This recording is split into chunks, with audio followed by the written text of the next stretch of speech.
মহিন্দার তোমাদের সাথে 16th মে 2024 এ daily current affairs নিয়ে ডিসকাস করব উইথ স্ট্যাটিক জিকে। দেখো আজকে তোমাদের যে ক্লাসগুলো হবে সকাল 6টায় ডেইলি কারেন্ট অ্যাফেয়ার্স, এরপরে আজকে তোমাদের এখানে বিভিন্ন লেখকের ছদ্মনাম এই ক্লাসটা তোমাদের আজকে এখানে আমি পড়িয়েছি। তোমরা কেস স্টাডিতে আজকে যাবে, কেস স্টাডিতে এই ক্লাসটা তোমাদের রয়েছে। আর আজকে সকাল 6টায় তোমাদের ডেইলি কারেন্ট অ্যাফেয়ার্সটা প্রোভাইড করতে পারলাম না একটু সমস্যার জন্য। যাই হোক, ফাইনালি তোমরা এটা পেয়েছো। আর 7টার সময় তোমাদের অলরেডি এটা পাবলিশ হয়ে গেছে বিভিন্ন লেখকের ছদ্মনাম। 8:30টায় তোমাদের ম্যাথের প্র্যাকটিস ক্লাস থাকছে নলেজ অ্যাকাউন্টের লাইভ। 10টার সময়তে আজকে 100 জিকে থাকছে না, আজকে তোমাদের একটা সায়েন্স জিকে বুস্টার প্রোভাইড করা হবে, ঠিক আছে। আর 11টার সময় তোমাদের আজকে WBP KP ইংলিশ ক্লাস, এটা তো আজকে যেহেতু বৃহস্পতিবার আজকে অফ থাকে। আর 6টার সময় তোমাদের WBP GK mock test case study চ্যানেলে, এটা যেমন হয় হবে। আর 7টাতেও তোমাদের আজকে WBP জিকে বুস্টার না, আজকে PSC জিকে বুস্টার হবে, তাই তো। তো এগুলো সব লিঙ্ক টেলিগ্রামে দেওয়া থাকবে, তোমরা ওখান থেকে এগুলো সব জয়েন করে নিও ক্লাসগুলো। আর পরিবর্তন ব্যাচ কোর্স তোমাদের কাছে অ্যাভেলেবেল রয়েছে, WBP KP special foundation batch course, যেটা তোমরা সম্পূর্ণ বাড়িতে বসে অনলাইনে করতে পারবে সিলেবাস অনুযায়ী অধ্যায় ভিত্তিক ক্লাস। তার জন্য আরো ডিটেলসের জন্য তোমরা 9593430522 এই নাম্বারটাতে যোগাযোগ করে নাও, হোয়াটসঅ্যাপ অথবা কল করে। এছাড়াও WBPSC ক্লার্কশিপের প্রিলি আর মেনের ইন্টিগ্রেটেড ব্যাচ তোমাদের রয়েছে, যেখানে মেনের ক্লাস খুব তাড়াতাড়ি এখানে স্টার্ট হবে। প্রিলির গুলো প্রায় 90% তোমাদের কমপ্লিট হয়ে গেছে। যেগুলো হয়ে গেছে তোমরা এখন জয়েন করলে সেগুলো রেকর্ডেড দেখতে পারবে যতবার খুশি। আর তোমাদের যেহেতু মেনের পরীক্ষা প্রিপারেশন এখানে স্টার্ট হবে, আমি আগেই বলেছিলাম মেনের প্রিপারেশন স্টার্ট হলে এর প্রাইসটা একটু মানে বেড়ে যাবে। তো যদি এটাতে কেউ জয়েন করতে চাও, এই অ্যাডভান্টেজ পেতে চেষ্টা করো সপ্তাহখানেকের ভেতরে এই WBPSC ক্লার্কশিপে জয়েন করে নিতে, কেমন? চলো দেখো, আজকে প্রথম যে প্রশ্নটা আলোচনা করবো সেটা হচ্ছে জাতিসংঘ কোন দিনটিকে বিশ্ব ফুটবল দিবস হিসাবে ঘোষণা করেছে? বিশ্ব ফুটবল দিবস হিসাবে ঘোষণা করেছে হচ্ছে তোমার 25শে মে। জাতিসংঘ 193 সদস্য, মানে 193টা সদস্য মানে মেম্বার কান্ট্রি রয়েছে জাতিসংঘের সাধারণ পরিষদ। প্রতি বছর 25শে মে বিশ্ব ফুটবল দিবসটা পালন করার জন্য 7 মে 2024 একটা প্রস্তাব পাশ করেছিল। আর জাতিসংঘ সাধারণ পরিষদের সদস্যদের সর্বসম্মতিক্রমে এই প্রস্তাবটা গৃহীত হয়। 25শে মে কেন বেছে নেওয়া হয়েছিল একটু দেখে নাও। 1924 সালের 25শে মে প্যারিস গ্রীষ্মকালীন অলিম্পিকে ফুটবল ইভেন্টে বিশ্বের সমস্ত অঞ্চল প্রতিনিধিত্ব করেছিল। আর এই বছর গ্রীষ্মকালীন অলিম্পিক প্যারিসে অনুষ্ঠিত হচ্ছে, এবং মানে আমাদের 2024-এর কথা বলছি। আর 25শে মে 2024-এ হচ্ছে, ঠিক আছে। 1924 সালের ফুটবল ইভেন্টের 100তম বার্ষিকী চিহ্নিত করার জন্য জাতিসংঘ সর্বসম্মতিক্রমে 25শে মে বিশ্ব ফুটবল দিবস হিসাবে উদযাপনের জন্য বেছে নিয়েছে। আচ্ছা, ফুটবল আর অলিম্পিক, ফুটবলে অলিম্পিক দেখো একটুখানি এই জায়গাগুলো দেখে না, অনেক কিছু ফ্যাক্টস রয়েছে। যেমন 1900 সালে প্যারিস গ্রীষ্মকালীন অলিম্পিকে ফুটবলের প্রচলন হয়েছিল, মানে প্রথম ফুটবল খেলাটা অ্যাড হয়েছিল 1900-তে। প্রাথমিকভাবে শুধুমাত্র পুরুষদের ফুটবল দলকে গ্রীষ্মকালীন অলিম্পিকে খেলার অনুমতি দেওয়া হয়েছিল। 1996 সালে আটলান্টা গ্রীষ্মকালীন অলিম্পিকে মহিলাদের ফুটবল প্রবর্তিত হয়েছিল। 1932 ছাড়া গ্রীষ্মকালীন অলিম্পিকে একটা স্থায়ী বৈশিষ্ট্য ছিল ফুটবল। পুরুষদের অলিম্পিকে ফুটবল খেলোয়াড়দের বয়স 23 বছরের বেশি হয় না, ঠিক আছে। তবে জাতীয় দলের 18টা পুরুষ স্কোয়াডে 3জন খেলোয়াড়ের বয়স 23 বছরের বেশি হতে পারে। অলিম্পিকে অংশ নেওয়া মহিলা ফুটবল দলের জন্য কোনো বয়সসীমা থাকে না। বিশ্বে প্রথম বিশ্ব ফুটবল দিবস কবে পালিত হয়? এখান থেকে তোমাদের এই প্রশ্ন আসতে পারে, তোমরা বলবে 25শে মে 2024। কোন দেশ 25শে মে কে বিশ্ব ফুটবল দিবস হিসেবে ঘোষণা করার জন্য জাতিসংঘে একটা প্রস্তাব পেশ করেছে?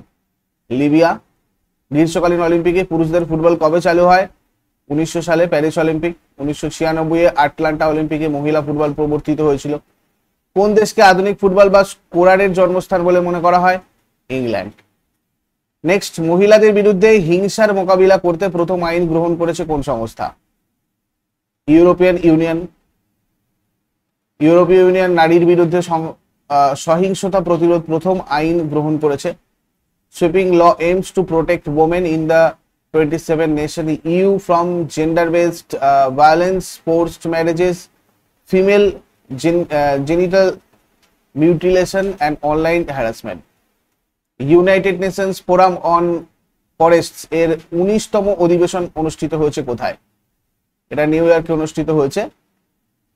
ভারত 6 থেকে 10 মে নিউ ইয়র্কে জাতিসংঘের সদর দপ্তরে অনুষ্ঠিত বন সংক্রান্ত জাতিসংঘের ফোরামের 19তম অধিবেশনে অংশগ্রহণ করেছিল। একটা উচ্চ স্তরের জাতিসংঘের সংস্থা হিসাবে বন বিষয়ক ইউএন ফোরামের লক্ষ্য আন্তর্জাতিক বন নীতির বিষয়গুলোর উপর দৃষ্টি নিবদ্ধ করা, সমস্ত ধরনের বনের ব্যবস্থাপনা, সংরক্ষণ আর টেকসই উন্নয়নের প্রচার বাধ্যতামূলক করা। তারপরে ভারত আর কোন দেশ আরব সাগরের হাঙর এবং রে মাছের উপর যৌথভাবে গবেষণা করবে? ওমান।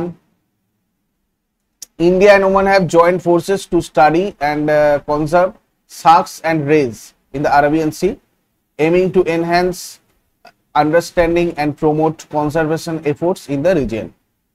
ওমান আনুষ্ঠানিকভাবে ওমানের সালতানাত পশ্চিম এশিয়ার একটা দেশ। এটা আরব উপদ্বীপের দক্ষিণ পূর্ব উপকূলে রয়েছে।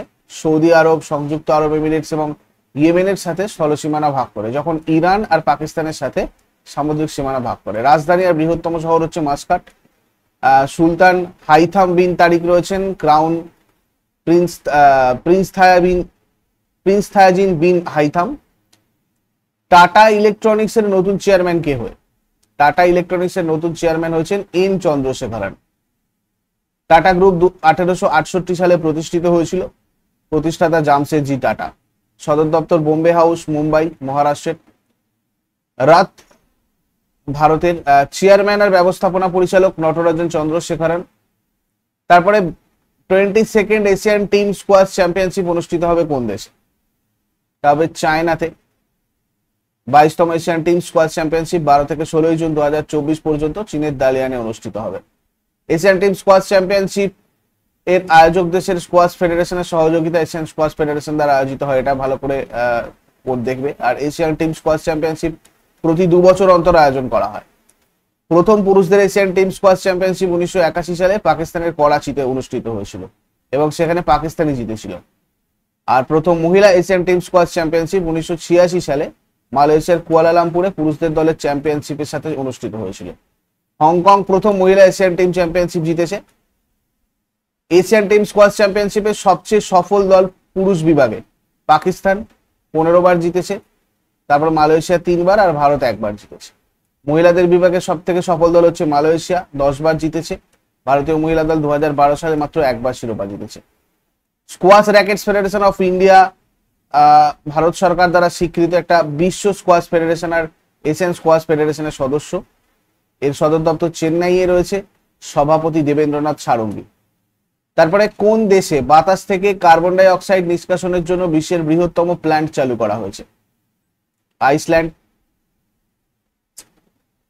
সুইস কোম্পানি ক্লাইমওয়ার্কস দ্বারা পরিচালিত ম্যামথ ডাইরেক্ট এয়ার ক্যাপচার এবং স্টোরেজ প্ল্যান্ট সম্প্রতি আইসল্যান্ডে চালু হয়েছে। ক্লাইমওয়ার্কের লক্ষ্য 2030 সালের মধ্যে মানে 2000 আচ্ছা, এখানে তোমাদের ডাটাটা একটু উল্টোপাল্টা হয়েছে, পরে আমি তোমাদের পিডিএফ এটা চেক করে দেবো। এটা বিশ্বের বৃহত্তম সরাসরি বায়ু ক্যাপচার প্ল্যান্ট হবে। এটা বায়ুমণ্ডল থেকে সরাসরি কার্বন ডাই অক্সাইড নিষ্কাশন করার জন্য ডিজাইন করা হয়েছে। আর এই প্ল্যান্টটা ক্লাইম ওয়ার্কস এর আগের প্ল্যান্ট ওরকা থেকে 10 গুণ বড়। ম্যামথ প্ল্যান্টটা সুইস কোম্পানি ক্লাইম ওয়ার্কস দ্বারা পরিচালিত হয়।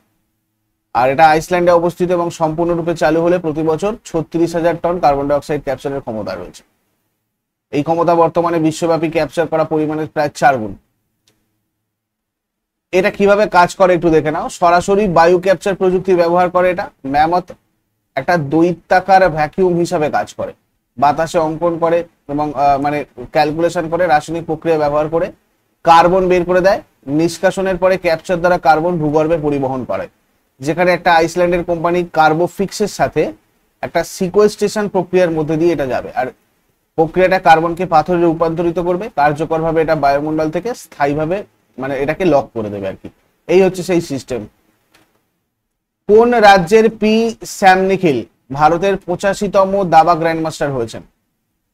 তামিলনাড়ুর পি স্যাম নিখিল ভারতের 85তম দাবা গ্র্যান্ডমাস্টার হয়েছেন। আর বৈশালী 84তম। গ্র্যান্ডমাস্টার দাবাতে সর্বোচ্চ শিরোপা, এটা আমরা জানি দাবার সর্বোচ্চ শিরোপা হচ্ছে গ্র্যান্ডমাস্টার বিশ্ব চ্যাম্পিয়ন শিরোপার ঠিক নিচে। একজন পুরুষ দাবা খেলোয়াড়কে অবশ্যই প্রতিষ্ঠিত ক্লাসিক্যাল স্ট্যান্ডার্ড দাবাতে কমপক্ষে একটা 52500 ইলো রেটিং পয়েন্ট এবং আন্তর্জাতিক প্রতিযোগিতায় 3টে গ্র্যান্ড মাস্টারের নিয়ম অর্জন করতে হয়। মহিলা দাবা খেলোয়াড়ের জন্য খেলোয়াড়কে ন্যূনতম 52300 ইএলও রেটিং পয়েন্ট আর 3টে মহিলা গ্র্যান্ড মাস্টারের আদর্শ অর্জন করতে হয়। ভারতের দাবা গ্র্যান্ড মাস্টার ম্যানুয়েল অ্যারন ছিলেন প্রথম ভারতীয় দাবা খেলোয়াড় যিনি 1961 সালে আন্তর্জাতিক মাস্টার খেতাব পান। বিশ্বনাথন আনন্দ প্রথম ভারতীয় যিনি 1988 সালে গ্র্যান্ড মাস্টার হন। জয়শ্রী খাদিকার প্রথম ভারতীয় মহিলা যিনি 1979 সালে মহিলা আন্তর্জাতিক মাস্টার পেয়েছিলেন। কোনেরু হাম্পি ইনি ছিলেন ভারতের প্রথম মহিলা গ্র্যান্ড মাস্টার এবং বিশ্বের সর্বকনিষ্ঠ মহিলা খেলোয়াড় যিনি 15 বছর বয়সে মহিলা গ্র্যান্ড মাস্টার হয়েছে। তারপরে ইউএন কাউন্টার টেরোরিজম ট্রাস্ট ফান্ডে কত লক্ষ ডলার দান করেছে ভারত? 5 লক্ষ টাকা দান করেছে। সন্ত্রাসবাদের বিরুদ্ধে যে বৈশ্বিক লড়াই সেখানে বহুপাক্ষিক প্রচেষ্টাকে সমর্থন করার জন্য ভারত জাতিসংঘের কাউন্টার টেরোরিজম ট্রাস্ট ফান্ডে এই তোমার 5 লক্ষ ডলার অনুদান দিয়েছে অ্যাকচুয়ালি, ঠিক আছে, 5 লক্ষ ডলার। ইউনাইটেড নেশন মহাসচিব অ্যান্টনিও গুতেরেস, সদর দপ্তর নিউ ইয়র্ক সিটি, সদস্যপদ 193টা, টোটাল মেম্বার কান্ট্রি রয়েছে। তারপর 2024 পিএসইউ সমর্পণ অ্যাওয়ার্ডে ভূষিত হয়েছেন কে? 2024 পিএসইউ সমর্পণ অ্যাওয়ার্ডে ভূষিত হয়েছেন হেমন্ত খত্রি। হিন্দুস্তান শিপইয়ার্ড লিমিটেডের চেয়ারম্যান আর ম্যানেজিং ডিরেক্টর হেমন্ত খত্রি, তো এনাকে গভর্নমেন্ট কানেক্ট কর্তৃক সম্মানিত 2024 পিএসইউ সমর্পণ অ্যাওয়ার্ড প্রদান করা হয়েছে। এই পুরস্কারটা হেমন্ত খত্রির অসামান্য নেতৃত্ব শিপইয়ার্ডের রূপান্তর চালনায় তার প্রধান ভূমিকাকে স্বীকৃতি দিয়েছে, যেটা শিল্পের মধ্যে অগণিত ব্যক্তিকে অনুপ্রাণিত করে। এরপরে আগের দিন হোমওয়ার্ক সবাই দেখে নাও। সম্বলপুরের শহরটা রয়েছে তোমার মহানদীর তীরে আর লুধিয়ানা শহরটা রয়েছে তোমার সুতলজ নদীর তীরে। আজকে তোমাদের জন্য প্রশ্ন থাকবে, ভারতের সুনামি কত সালে সংগঠিত হয়? ভারতে কোন রাজ্যে কালবৈশাখী বরদৈশিলা নামে পরিচিত?